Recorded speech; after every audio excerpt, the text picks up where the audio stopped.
Valérie Ngoïndala a répondu à la question de savoir comment la jeunesse congolaise doit s'impliquer dans les processus électoraux de cette année dans un entretien accordé au micro de nos reporters.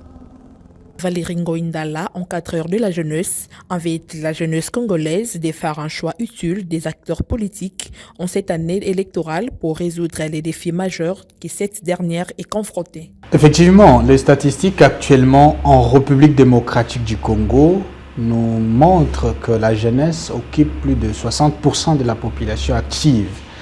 Et donc cela signifie tout simplement que le grand lecteur ou l'électorat, électorat, voulais-je dire, électeur, sont les jeunes. Et donc, il y a nécessité d'impliquer ces jeunes de manière active, mais aussi responsable dans le choix des leaders politiques, des acteurs politiques à différents niveaux, que ce soit au niveau de la députation, au niveau des conseils communaux, au niveau de la présidence, etc.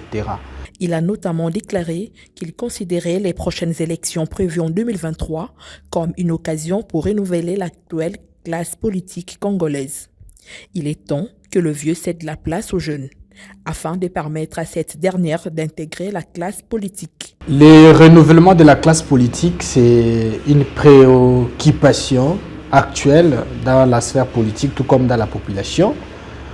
C'est vraiment une belle idée, d'ailleurs émanant même des acteurs politiques actuels.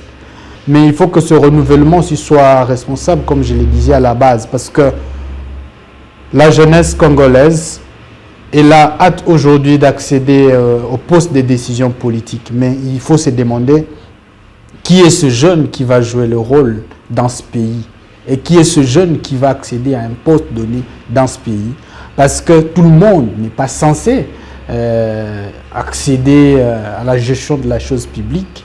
Il faut vraiment des gens qui soient des leaders, qui comprennent mieux les enjeux, les défis auxquels notre société est confrontée et qui savent avoir des plans stratégiques et des actions concrètes pour relever tous ces défis et ces difficultés.